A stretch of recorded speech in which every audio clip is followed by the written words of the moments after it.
जय हिंद। पॉलिटी के आज की क्लास में हम बात करेंगे आर्टिकल 16 के बारे में।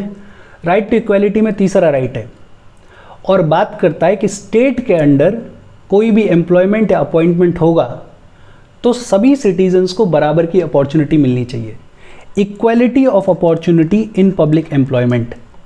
और इसी आर्टिकल 16 की बातचीत के दौरान बात आती है about the very famous Mandal commission. तो आज अपन मंडल कमीशन और आर्टिकल 16 के जितने भी क्लॉजेज हैं उन सब के बारे में बात करेंगे। देखो, सबसे पहले है आर्टिकल 16 का क्लॉज 1। क्या कहता है? There shall be equality of opportunity for all citizens in matters relating to employment और appointment to any office under the state. State के अंडर मतलब central government, state governments, local authorities अगर कोई भी एम्प्लॉयमेंट या फिर अपॉइंटमेंट देने वाली हैं तो सभी सिटीजन्स को बराबर का मौका मिलना चाहिए। दो बातें, एक तो इक्वालिटी ऑफ अपॉर्चुनिटी कि सबको बराबर की अपॉर्चुनिटी मिलनी चाहिए। किसको मिलनी चाहिए? सिटीजन्स को। तो क्लॉज 1 में ही ये क्लैरिफाई कर दिया गया कि आर्टिकल 16 सिर्फ सिटीजन्स के लिए अवेलेबल है। और अपने को ये पता होना चाहिए कि आर्टिकल 15 जो अपन ने इससे पहले पढ़ा है वो भी सिर्फ सिटीजन्स के लिए ही अवेलेबल है। क्लॉज 1 बहुत सिंपली ये कह रहा है कि स्टेट के अंडर किसी भी एम्प्लॉयमेंट में सभी सिटीजन्स को बराबर की अपॉर्चुनिटी मिलनी चाहिए। 16 क्लॉज 2 क्या कहता है? No citizen shall on grounds only, और इस ओनली की इंपॉर्टेंस अब तक अपने को समझ में आ जानी चाहिए। Only of religion, race, caste, sex, descent, place of birth, residence or any of them be ineligible for or discriminated against in respect of any employment or office under the state। State के under किसी भी office में या employment में किसी भी citizen के साथ में कोई भी डिस्क्रिमिनेशन, भेदभाव नहीं होना चाहिए और किसी भी तरीके की इनएलिजिबिलिटी भी इम्पोज नहीं की जानी चाहिए। किन ग्राउंड्स पे? Only on grounds of religion, race, caste, sex, place of birth, descent and residence. इन ग्राउंड्स के अलावा अगर कोई और ग्राउंड है रीजनेबल तो उसके बेसिस पे डिसेबिलिटी या फिर डिस्क्रिमिनेशन किया जा सकता है, लेकिन इन ग्राउंड्स पर नहीं किया जा सकता। एक चीज़ ध्यान देने वाली है, आर्टिकल 15 में भी अपन ने कुछ ग्राउंड्स पढ़े थे। आर्टिकल 15 में ग्राउंड्स थे रिलीजन, रेस, कास्ट, सेक्स और प्लेस ऑफ बर्थ। आर्टिकल 16 में दो और ग्राउंड्स ऐड कर दिए गए हैं, एक तो डिसेंट और दूसरा रेजिडेंस। रेजिडेंस तो अपने को समझ में आता है, डिसेंट का मतलब होता है वंश, खानदान, आपका फैमिली लीनिएज कहाँ से बिलोंग करता है। आर्टिकल 16 के क्लॉज 1 और क्लॉज 2 में सिटीजन्स को राइट प्रोवाइड किया गया है, राइट्स दे रहे हैं क्लॉज 1 और क्लॉज 2। लेकिन आर्टिकल 16 के क्लॉज 3, क्लॉज 4, क्लॉज 5, क्लॉज 6 कोई राइट्स नहीं देते हैं। इनफैक्ट ये स्टेट को पावर देते हैं, स्टेट को एम्पावर करते हैं कि कोई भी बैकवर्ड क्लास को अपलिफ्ट करने के लिए, आगे लाने के लिए, बराबर लाने के लिए अगर स्टेट कोई स्पेशल प्रोविजंस बनाना चाहती है तो बना सकती है। और आर्टिकल 16 के क्लॉज 1 और क्लॉज 2 उसको प्रिवेंट नहीं कर सकते, रोक नहीं सकते। और इसी बात को अगर आर्टिकल 14 की भाषा में देखा जाए तो क्लॉज 1 और क्लॉज 2 बात करते हैं about equality before law. Equality before law की भाषा बोल रही है कि देखो कानून बना दिया गया है, कानून के सामने सब समान हैं और कोई फ़र्क नहीं पड़ता कि तुम्हारे सर्कमस्टेंसेस क्या हैं या तुम्हारी सिचुएशन क्या है, तुम्हारी कंडीशन क्या है। लेकिन क्लॉज 3, क्लॉज 4, क्लॉज 5, क्लॉज 6 भाषा बोलते हैं इक्वल प्रोटेक्शन ऑफ लॉज की, इक्वल प्रोटेक्शन ऑफ लॉज की। कि देखो कानून तो बना दिया है लेकिन कंडीशंस को भी देखा जाएगा, सर्कमस्टेंसेस को भी देखा जाएगा और अगर ज़रूरत पड़ेगी तो सर्कमस्टेंसेस के अकॉर्डिंग रीजनेबल चेंज भी किया जा सकता है कानून के इम्प्लीमेंटेशन में। आर्टिकल 15 में अपन देख कर ही आ रहे हैं, आर्टिकल 16 में अब देखेंगे। देखो क्लॉज 3 क्या कहता है? क्लॉज 3 पार्लियामेंट को पावर देता है to provide by law prescribing residence as the ground for qualification in certain classes of employment under the state. Parliament को पावर दे दी क्लॉज 3 में कि रेजिडेंस को ग्राउंड बनाया जा सकता है किसी जॉब के क्वालिफिकेशन के लिए, एलिजिबिलिटी के लिए पार्लियामेंट कानून बना सकता है।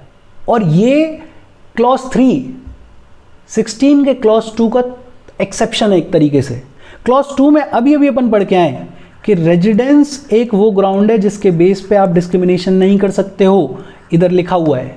क्लॉज 3 में ही कह दिया गया है कि नहीं, पार्लियामेंट भाई साहब लॉ बना सकता है और रेजिडेंस को एज अ कंडीशन इंपोज कर सकता है। दो बातें ध्यान देने वाली हैं। एक तो ऐसा कोई भी लॉ सिर्फ पार्लियामेंट बना सकता है, स्टेट लेजिस्लेचर्स नहीं बना सकते हैं। फॉर एग्जाम्पल, राजस्थान की कोई नौकरी है एक्स और इस नौकरी के लिए कानून बनाया जाए कि इस एक्स नौकरी में सिर्फ राजस्थान के रेजिडेंट्स ही अप्लाई कर सकते हैं, तो ऐसा कोई भी कानून राजस्थान का स्टेट नहीं बना सकता। सिर्फ कौन बना सकता है? पार्लियामेंट। कौन बना सकता है? पार्लियामेंट। ऐसा कानून बनाया भी गया था एक बार, public employment requirement as to residence act of 1957। उस टाइम पे कुछ स्टेट्स के कुछ जॉब्स में लोकल रेजिडेंस को प्रेफरेंस देने के लिए ये कानून बनाया गया था, लेकिन ये एक्सपायर हो गया 1974 में। और आज की डेट में ऐसा कोई प्रोविजन एग्जिस्ट नहीं करता है एक्सेप्ट आंध्र प्रदेश एंड तेलंगाना। आंध्र प्रदेश और तेलंगाना की कहानी ये है कि आंध्र प्रदेश को स्पेशल प्रोविजंस मिले अंडर आर्टिकल 371D। इस 371D को लाया गया था by 32nd constitutional amendment act of 1973। और इसमें एक बात ये भी लिखी गई थी कि आंध्र प्रदेश की कुछ जॉब्स में लोकल रेजिडेंट्स को प्रेफरेंस मिलनी चाहिए। और जब आंध्र प्रदेश का पार्टीशन हुआ, तेलंगाना बना, तो ये आर्टिकल 371D की जो प्रोविजंस हैं वो तेलंगाना को भी एक्सटेंड कर दिए गए। तो आंध्र प्रदेश और तेलंगाना के अलावा आज की डेट में रेजिडेंस एज अ कंडीशन किसी और स्टेट के लिए ऐसा कोई खास प्रोविजन है नहीं। इसके बाद है आर्टिकल 16 का क्लॉज 4, बेहद इंपॉर्टेंट। आर्टिकल 16 के अराउंड जितनी भी बातचीत रही है, डिबेट रही है हिस्टोरिकली, जितना भी आर्टिकल 16 में इवोल्यूशन हुआ है, वो सब इस एक क्लॉज के अराउंड हुआ है। क्या कहता है clause 4? Nothing in this article, मतलब आर्टिकल 16 का क्लॉज 1 और clause 2, nothing in this article shall prevent the state from making any provision for the reservation of appointments or posts in favor of any backward classes of citizens which in the opinion of the state is not adequately represented in the services under the state। State को अगर ऐसा लगता है कि उसकी किसी services में कोई backward classes of citizens adequately represented नहीं है, तो सरकार उनको रिजर्वेशन दे सकती है और आर्टिकल 16 का क्लॉज 1 और क्लॉज 2 उसको प्रिवेंट नहीं कर सकता, रोक नहीं सकता। और इसी के अंडर दी हुई पावर्स को यूज़ करते हुए सरकार ने वेरियस क्लासेस को रिजर्वेशन दिया भी है। और इसमें जो सबसे फेमस डिबेट रही वो रही है मंडल कमीशन के अराउंड। क्या है मंडल कमीशन? 1979 में मोरारजी देसाई गवर्नमेंट ने सेकंड बैकवर्ड क्लासेस कमीशन का गठन किया और इसके चेयरमैन थे बीपी मंडल। बैकवर्ड क्लासेस कमीशन का गठन करने की पावर दी गई है अंडर आर्टिकल 340। प्रेसिडेंट को ये पावर है कि बैकवर्ड क्लासेस की सिचुएशन कैसी है उसका रिव्यू लेने के लिए, समस्याओं के सॉल्यूशंस पे बात करने के लिए बैकवर्ड क्लासेस की कमीशन अपॉइंट की जा सकती है, बनाई जा सकती है। सेकंड बनाई गई 1979 में जिसके चेयरमैन थे बीपी मंडल। फर्स्ट बनाई गई थी 1953 में जिसके चेयरमैन थे काका कालेलकर। 1953 में, और सेकंड बनाई गई 1979 में जिसके चेयरमैन थे बीपी मंडल। और मंडल कमीशन ने अपनी रिपोर्ट सबमिट करी 1980 में और इसमें इन लोगों ने आइडेंटिफाई करी 3743 कास्ट जो कि socially and educationally backward classes में आती हैं। और बड़ी बात यह है कि ये टोटल पॉपुलेशन का लगभग 52% कॉन्स्टिट्यूट करती हैं। एक ऐसी कंट्री जो कि डेवलप्ड नेशन से बराबरी करने की कोशिश कर रही है, वहाँ पे 52% population socially and educationally backward classes की कैटेगरी में आना अपने आप में बहुत सरप्राइजिंग बात है, बहुत सुधार की ज़रूरत है। और इस मंडल कमीशन ने रिकमेंड किया कि इनको मिलना चाहिए 27% reservation in government jobs. OBCs को 27% रिजर्वेशन दे दिया जाना चाहिए गवर्नमेंट जॉब्स में। 1990 में आई बीपी सिंह गवर्नमेंट, और अगर पॉलिटिकल हिस्ट्री की जरा भी जानकारी है तो ये पता होगा कि बीपी सिंह गवर्नमेंट दूसरों के कंधों पे चल रही थी, खुद के पास इनके पास मेजॉरिटी थी नहीं। अपनी गवर्नमेंट को बचाने के लिए, ऐसा कहा जाता है कि अपनी गवर्नमेंट को बचाने के लिए बीपी सिंह गवर्नमेंट 1990 में क्या करती है, ओबीसीज को 27% रिजर्वेशन दे देती है गवर्नमेंट जॉब्स में। फिर 1991 में आई नरसिम्हा राव गवर्नमेंट, और इस नरसिम्हा राव गवर्नमेंट ने 2 चेंजेस और किए। एक तो इन्होंने बोला कि ये जो 27% कोटा दिया गया है ओबीसीज को, इसमें प्रेफरेंस मिलेगी पुअरर सेक्शन को, जो गरीब तबका है उसको ज़्यादा प्रेफरेंस मिलेगी। मतलब एक तरीके से इकोनॉमिक क्राइटेरिया पे रिजर्वेशन की बातचीत की इन्होंने। और दूसरा इन्होंने बोला कि ऑलरेडी जो रिजर्वेशन मिला हुआ है क्लासेस को वो तो मिला हुआ है, एडिशनल 10% रिजर्वेशन और मिलेगा जॉब्स में। किसको? हायर कास्ट में जो पुअरर सेक्शन है, हायर कास्ट में जो गरीब तबका है उसको एडिशनल 10% रिजर्वेशन और दिया जाएगा। ये कह दिया नरसिम्हा राव गवर्नमेंट ने 1991 में। और ये पहुंच गया सुप्रीम कोर्ट केस, और ये है बड़ा famous case, Indira Sahni versus union of India case 1992। इसको मंडल केस भी बोलते हैं। सुप्रीम कोर्ट बैठा ये जानने के लिए कि 16 क्लॉज 4 में ये जो पावर्स दी गई हैं गवर्नमेंट को रिजर्वेशन देने की, इनका स्कोप क्या है, इनका एक्सटेंड क्या है, किस हद तक दिया जा सकता है, इसको रिव्यू करने के लिए कोर्ट ने ये जो एडिशनल 10% की हम बात कर रहे थे कि हायर कास्ट का जो गरीब तबका है, पुअरर सेक्शन है, उसको एडिशनल 10% रिजर्वेशन मिलना चाहिए, इसको रिजेक्ट कर दिया। और दूसरा 27% रिजर्वेशन जो ओबीसीज को दिया गया था उसको बोला कि ये कॉन्स्टिट्यूशनली वैलिड है, ये ठीक है, इसमें कोई दिक्कत नहीं है। लेकिन कुछ कंडीशंस रखी। कंडीशंस क्या रखी? ये जो ब्लॉक है ये वाला, इस तरफ अपन ने कंडीशंस की बात की है, कोर्ट ने जो कंडीशंस रखी, और इस तरफ गवर्नमेंट ने क्या रिस्पॉन्स दिया उसकी बात की है। साथ साथ पढ़ रहे हैं, लक्ष्मीकांत में अलग अलग पैराग्राफ्स में दे रखा है तो देख लेना। कोर्ट ने क्या बोला कि ठीक है ओबीसीज को 27% रिजर्वेशन दो, लेकिन क्रीमी लेयर को एक्सक्लूड कर दो। क्रीमी लेयर का एक्सक्लूजन होना चाहिए, मतलब ओबीसीज में जो बेटर सेक्शन है उसको निकाल देना चाहिए। तो सरकार ने बनाई रामनंदन कमेटी, और इस रामनंदन कमेटी का काम था कि ओबीसीज में जो क्रीमी लेयर वाले लोग हैं उनको आइडेंटिफाई करना, और इन्होंने अपनी रिपोर्ट सबमिट करी 1993 में। क्रीमी लेयर के बारे में अपन ने आर्टिकल 15 में भी पढ़ा है, तो वहाँ जाके एक बार रिवाइज कर लेना कि कौन कौन क्रीमी लेयर में। दूसरा, कोर्ट ने बोला कि एक परमानेंट स्टैट्यूटरी बॉडी को स्टैब्लिश किया जाना चाहिए जिसका काम होगा to examine complaints of over inclusion and under inclusion in the list of OBCs, कि ओबीसी की लिस्ट में कहीं अंडर इंक्लूजन या कहीं नॉन इंक्लूजन या कहीं ओवर इंक्लूजन की अगर कोई कंप्लेन है तो उसके लिए एक स्टैट्यूटरी बॉडी का गठन होना चाहिए। सरकार ने बात मान ली। सरकार ने national commission for backward classes को स्टैब्लिश किया 1993 में by an act of parliament, और फिर 102nd अमेंडमेंट लाए 2018 में, और इस national commission for backward classes को कॉन्स्टिट्यूशनल स्टेटस दे दिया। 1993 से लेकर 2018 तक ये रही स्टैट्यूटरी बॉडी, और फिर इसको क्या मिल गया? कॉन्स्टिट्यूशनल स्टेटस मिल गया, और इसके लिए एक आर्टिकल ऐड कर दिया, आर्टिकल 338B। अपन पढ़ेंगे इसके बारे में आगे चलते हुए। तीसरा चीज कोर्ट ने क्या रिकमेंड करी कि प्रमोशंस में रिजर्वेशन नहीं मिलना चाहिए। जब आप इनिशियली नौकरी दे रहे हो तब रिजर्वेशन दे रहे हो, कोई दिक्कत नहीं है, लेकिन प्रमोशन में रिजर्वेशन नहीं मिलना चाहिए। और अगर कोई एग्जिस्टिंग रिजर्वेशन है प्रमोशन में तो वो सिर्फ अगले 5 साल तक कंटिन्यू हो सकता है। इंदिरा साहनी 1992 का वर्डिक्ट है, तो अगले 5 साल मतलब 1997 तक कंटिन्यू हो सकता है। सरकार ने इस बात को नहीं माना। सरकार लेकर आई 77th अमेंडमेंट एक्ट ऑफ 1995 और ऐड किया आर्टिकल 16(4)A, और आर्टिकल 16(4)A में लिख दिया नथिंग इन दिस आर्टिकल, इस आर्टिकल में जो भी है वो shall prevent the state from making any provision for reservation in matters of promotion with consequential seniority to any class or classes of post in the services under the state in favor of scheduled caste and scheduled tribes which in the opinion of state are not adequately represented in the services under the state।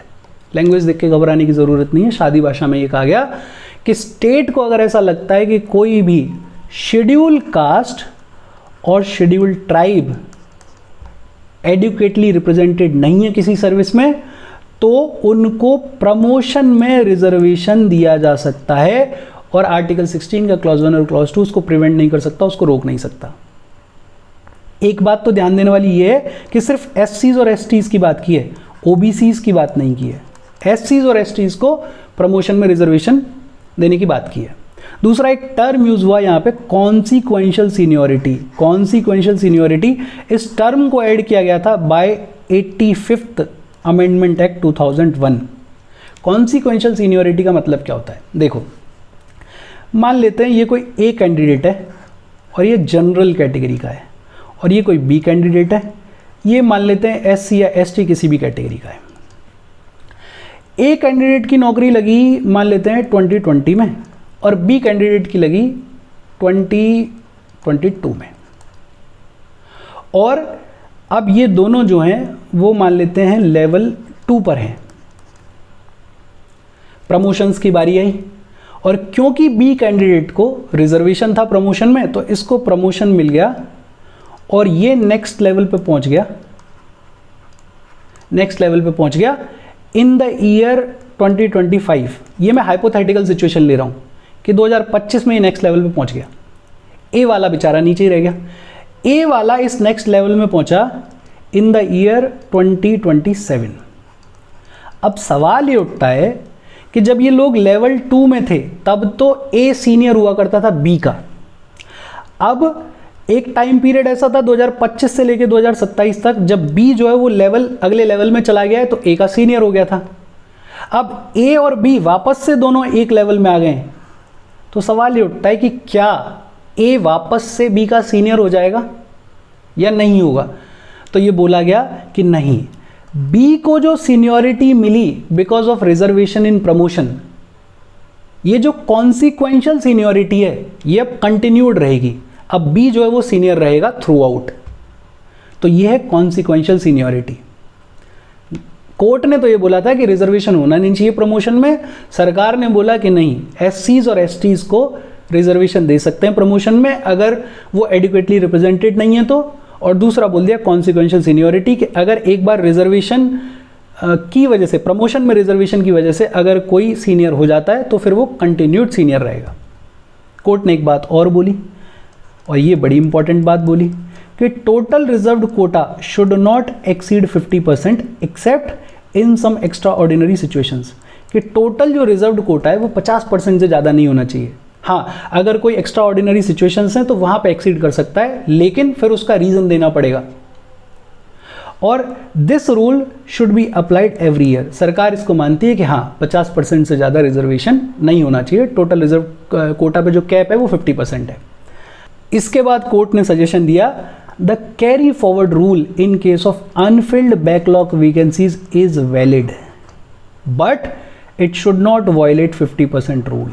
और ये बड़ा interesting है। Court ने कहा कि Anfield vacancies पे जो carry forward rule लगता है वो वैलिड है। अब ये कैरी फॉरवर्ड रूल क्या है देखो, मान लेते हैं किसी साल में टोटल वैकेंसीज थी 100 और इक्वेशन कुछ ऐसी है कि 40% रिजर्वेशन दिया हुआ है सरकार ने, तो इन 100 में से 40 सीट्स क्या हैं, रिजर्व्ड हैं और 60 अनरिजर्व्ड हैं।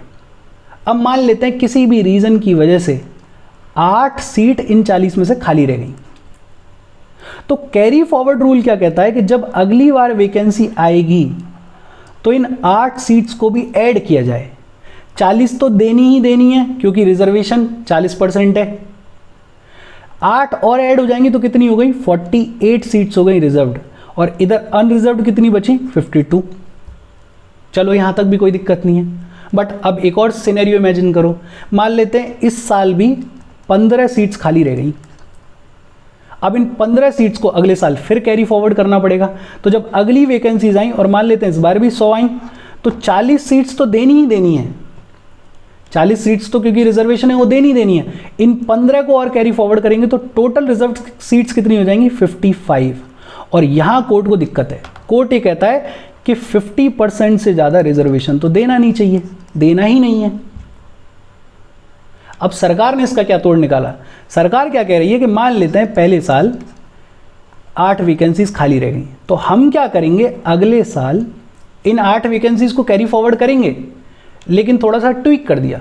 क्या किया कि जो अगले साल वैकेंसीज निकल रही हैं, मान लेते हैं 100 निकल रही हैं, उनमें से 40 सीट्स रिजर्व्ड हैं, 60 अनरिजर्व्ड हैं, और ये जो 8 सीट हैं इनको अलग से ऐड किया जाएगा, इनको अलग से भरा जाएगा। मतलब टोटल वैकेंसी कितनी हो गई 108। इस साल की वैकेंसी उसमें से कितनी है 100। इन 100 में से 40 रिजर्व्ड, 60 अनरिजर्व्ड, और ये जो 8 पिछले साल की बची हुई थी इनको अलग से भरा जाएगा, वही जिसको रिजर्वेशन है उसकी कम्युनिटी से, उसकी क्लास से। इसको बोलते हैं कैरी फॉरवर्ड रूल। और सरकार ने जो ये किया कि इनको अलग से भरा जाएगा, उसके लिए सरकार को करना पड़ा एक अमेंडमेंट। वो देखते हैं, देखो क्या बात हुई। देखो गवर्नमेंट लेकर आई 81st अमेंडमेंट एक्ट ऑफ 2000 और ऐड किया article 16(4)(b). Article 16(4)(b) empowers the state to consider the unfilled reserved vacancies of the year as a separate class of vacancies। ये जो अपन एग्जाम्पल में 8 सीट्स की बात कर रहे थे, इन 8 सीट्स को सेपरेट क्लास ऑफ वैकेंसीज की तरह से ट्रीट करने की पावर दे दी स्टेट को 16(4)(b) ने। To be filled up in any succeeding year or years. Such class of vacancies are not to be combined with the vacancies of the year in which they are being filled up to determine the ceiling of 50% reservation on total number of vacancies of that year। जिस साल की vacancies के साथ में इनको add किया जा रहा है, उस साल की वैकेंसीज के जो 50% का क्राइटेरिया है रिजर्वेशन का, उसमें काउंट नहीं किया जाएगा इनको, ये अलग से फिल की जाएंगी। ये कह दिया गया 16(4)(b) में। ये बात हुई कि कोर्ट ने क्या सजेशंस दिए और सरकार ने उस पर क्या स्टेप्स लिए। एक और बड़ी इंटरेस्टिंग चीज़ है, 76th अमेंडमेंट एक्ट ऑफ 1994 के through Tamil Nadu reservation act of 1994 को 9th शेड्यूल में प्लेस कर दिया गया। और 9th शेड्यूल में प्लेस करने का मतलब कि अब इसको जुडिशियली रिव्यू नहीं किया जा सकता। और 9th शेड्यूल के बारे में अपन ने पहले भी बात की हुई है। तमिलनाडु रिजर्वेशन एक्ट ऑफ 1994 के थ्रू क्या किया गया, रिजर्वेशन दे दिया गया 69%। और हम अभी अभी पढ़ के आ रहे हैं कि इंदिरा साहनी वर्डिक्ट में कोर्ट ने कहा है कि 50% सीलिंग को ब्रीच नहीं कर सकते, 50% का कैप है, उससे ज़्यादा रिजर्वेशन नहीं दे सकते। तमिलनाडु गवर्नमेंट ने 69% रिजर्वेशन दे दिया और एक्ट को रख दिया 9th शेड्यूल में, जिसको जुडिशियली रिव्यू नहीं किया जा सकता। तो कोर्ट के सामने केस आया, IR Coelho case versus state of Tamil Nadu 2007। UPSC ने इस पर एक बार सवाल पूछा भी है और ये कहा कि यार ये तो गलत है 69% रिजर्वेशन देना। बट ऑब्वियस गवर्नमेंट ये आर्ग्यू कर रही थी कि 9th शेड्यूल है, तो 9th शेड्यूल पे तो आप रिव्यू ही नहीं कर सकते हो। तो कोर्ट ने कहा कि schedule 9 is also part of the basic structure of the constitution. Basic structure of the constitution hopefully आपको याद होना चाहिए, कई बार बात हुई इस पर। केशवानंद भारती केस 1973 में इसकी फाउंडेशन रखी गई और केशवानंद भारती केस का वर्डिक्ट आया था 24 अप्रैल 1973। तो कोर्ट ने बड़ा बैलेंस्ड अप्रोच ली और ये कहा कि ऐसे अमेंडमेंट्स जो 24 अप्रैल 1973 से पहले 9th शेड्यूल में रखे गए वो तो इम्यून है, उनको जुडिशियली रिव्यू नहीं किया जा सकता। लेकिन जो भी अमेंडमेंट्स 24 अप्रैल 1973 के बाद रखे गए, they are open to judicial scrutiny, उनको जुडिशियली रिव्यू किया जा सकता है। विच मीन्स कि ये तमिलनाडु रिजर्वेशन एक्ट को अब जुडिशियली रिव्यू किया जा सकता है और तब से लेके अब तक केस पेंडिंग चल रहा है, दोनों तरफ के आर्ग्यूमेंट सुने जा रहे हैं, देखते हैं क्या होता है। अब बचे हैं 2 क्लॉज, क्लॉज 5 और क्लॉज 6। क्लॉज 5 तो बड़ा सिंपली ये कहता है कि किसी भी रिलीजियस इंस्टीट्यूशन में, रिलीजियस इंस्टीट्यूशन फॉर एग्जाम्पल कोई टेम्पल है, मस्जिद है या फिर कोई चर्च है, मतलब XYZ कोई भी रिलीजियस इंस्टीट्यूशन है, तो उनको मैनेज करने के लिए अपनी ट्रस्ट होती है, अपने बोर्ड्स होते हैं और इन बोर्ड्स में ऑफिस बेयरर्स को, लोगों को अपॉइंट किया जाता है, रिक्रूट किया जाता है। क्लॉज 5 ने ये कह दिया कि ऐसे ऑफिसेज में बाय लॉ ये कहा जा सकता है कि सिर्फ उन्हीं लोगों को रिक्रूट किया जाएगा जो उस रिलीजन से बिलोंग करते हैं जिस रिलीजियस इंस्टीट्यूशन की वो ट्रस्ट है। और इसी सिंपल सी बात को क्लॉज 5 में बड़ी कॉम्प्लिकेटेड सी लैंग्वेज में लिख दिया गया है। क्या कहा गया है, nothing in this article shall affect the operation of any law which provides that the incumbent of an office in connection with the affairs of any religious and denominational institution or any member of the governing body thereof shall be a person professing a particular religion or belonging to a particular denomination। ये बात हुई clause 5 की। अब बचा last clause article 16 का clause 6, और इसको add किया गया था by 103rd constitutional amendment act 2019। 103rd constitutional amendment act के थ्रू आर्टिकल 15 का क्लॉज 6 भी ऐड किया गया था, जिसमें इकोनॉमिकली वीकर सेक्शन की बात की गई थी। आर्टिकल 16 क्लॉज 6 में भी इकोनॉमिकली वीकर सेक्शन की बात की गई है। क्या कहा गया है? The state is permitted to make a provision for the reservation of up to 10% of appointments और post in favour of any economically weaker sections of citizens. This reservation of up to 10% would be in addition to the existing reservation, कि economically weaker section को भी 10% तक का reservation दिया जा सकता है जॉब्स में। और ये जो 10% का रिजर्वेशन है, ये ऑलरेडी एग्जिस्टिंग रिजर्वेशन के ऊपर से एडिशन में लागू होगा। एलिजिबिलिटी क्राइटेरिया के इकोनॉमिकली वीकर सेक्शन में कौन कौन आता है वो सेम है जो अपन ने आर्टिकल 15 क्लॉज 6 में पढ़ा है, लेकिन साइंटिफिक और टेक्निकल पोस्ट को डीआरडीओ और इसरो जैसी बॉडीज में जो साइंटिफिक और टेक्निकल पोस्ट होती हैं, उनको इस 10% के रिजर्वेशन से एग्जेम्प्ट कर दिया गया है। ये 10% का रिजर्वेशन साइंटिफिक और टेक्निकल पोस्ट के लिए नहीं मिलेगा। कौन सी post? The post should be in grades above the lower grade in group A. Group A की लोअर ग्रेड से ऊपर वाली जो भी पोस्ट हैं उनको एग्जाम कर दिया गया। साइंटिफिक और technical post in terms of cabinet secretariat order 1961 के कैबिनेट सेक्रेटरीट ऑर्डर के तहत जो भी साइंटिफिक और टेक्निकल पोस्ट की बात की गई उनको एग्जाम कर दिया गया। और ऐसी पोस्ट जो कि रिसर्च कंडक्ट करने के लिए हैं या फिर जो कि रिसर्च को ऑर्गेनाइज करते हैं, गाइड करते हैं या डायरेक्ट करते हैं, उनको भी आर्टिकल 16 के क्लॉज 6 के 10% के रिजर्वेशन के प्रीव्यू से बाहर रखा गया है, एग्जेम्प्ट किया गया है। ये बात हुई आर्टिकल 16 की। यहाँ पे इसमें कोई डाउट हो तो प्लीज़ कमेंट, आगे वाला अपन आगे पढ़ेंगे। Thank you very much.